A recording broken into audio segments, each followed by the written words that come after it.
Good morning. This is Mrs. Sugandha Bawa, lecturer, costume design and dressmaking from Government Residential Women's Polytechnic College, Jodhpur.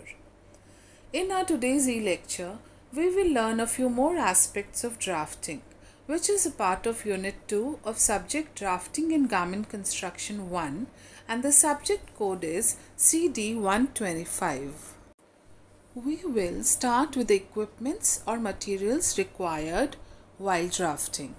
Drafting में काम आने वाली सामग्री में सबसे पहले हमें आवश्यकता होगी ब्राउन पेपर की। साधारणतया ड्राफ्टिंग ब्राउन पेपर पर ही की जाती है। यह आसानी से हर स्टेशनरी शॉप पर उपलब्ध हो जाता है। इसकी एक साइड रफ और दूसरी साइड स्मूथ होती है। ड्राफ्टिंग हमेशा रफ साइड पर ही की जाती है। दूसरा, टेलर स्क्वायर। यह लकड़ी का बना होता है। इसका एक सिरा 24 इंच लंबा होता है एवं इस पर इंचेस एवं सेंटीमीटर्स के मार्क्स चिन्हित होते हैं। दूसरा सिरा 12 इंच अर्थात 30 सेंटीमीटर का होता है। यह सीधी रेखाएं खींचने के काम आता है। जब कोई रेखा स्क्वायर आउट करनी होती है या स्क्वायर डाउन करनी होती है तब यह टेलर स्क्वायर बहुत उपयोगी होता है। Leg shaper. यह लकड़ी अथवा फाइबर का बना होता है।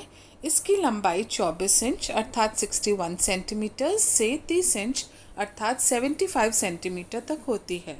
यह कोट की बाजू, स्कर्ट के निचले हिस्से की गोलाई, कमर की शेप अथवा पैंट्स में लेग्स की शेप देने के काम में आता है। French curves. यह ज़्यादातर प्लास्टिक के बने हुए होते हैं एवं नेकलाइंस, आर्म होल्स आदि गोलाई वाली शेप्स देने में इस्तेमाल किए जाते हैं। Conversion scale. यह कागज़ अर्थात गत्ते या प्लास्टिक से बनी होती है। इसकी एक ओर इंचेस व दूसरी ओर सेंटीमीटर के निशान होते हैं एवं यह 1/4, 1/6 एवं 1/8 स्केल में उपलब्ध होती है।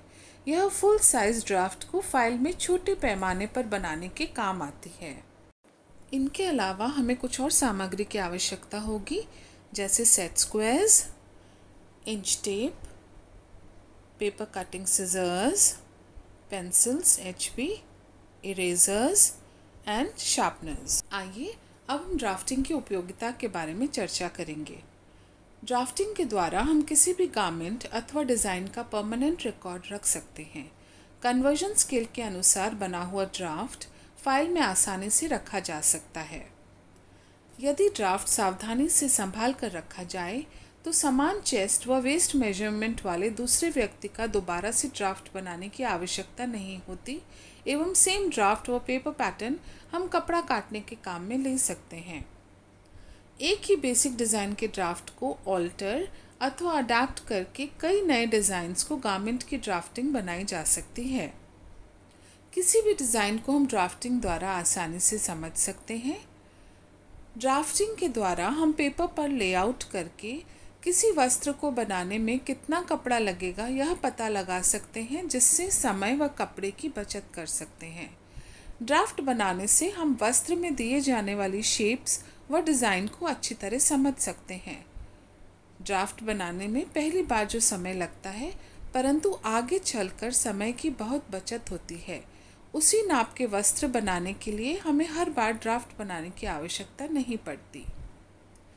पैटर्न के सभी नाप जैसे योक लेंथ, वेस्ट लेंथ, नेक इत्यादि एक दूसरे के सही अनुपात में हैं अथवा नहीं, ये हमें ड्राफ्ट से पता लग सकता है।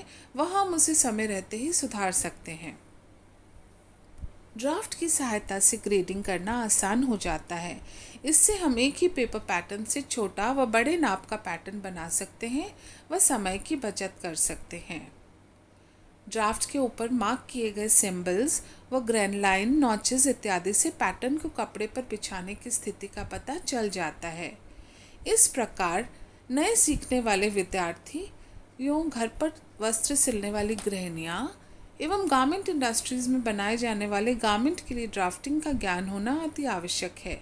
इनकी सहायता से तेज़ी व कुशलता के साथ कार्य संपादित होता है। बच्चों, आज हमने इक्विपमेंट्स रिक्वायर्ड फॉर ड्राफ्टिंग और इम्पोर्टेंस और एडवांटेजेस ऑफ ड्राफ्टिंग पर चर्चा की। नेक्स्ट लेक्चर में हम मेथड्स ऑफ ड्राफ्टिंग पढ़ेंगे। तब तक के लिए अपना व अपने परिवार का ख्याल रखिए। धन्यवाद।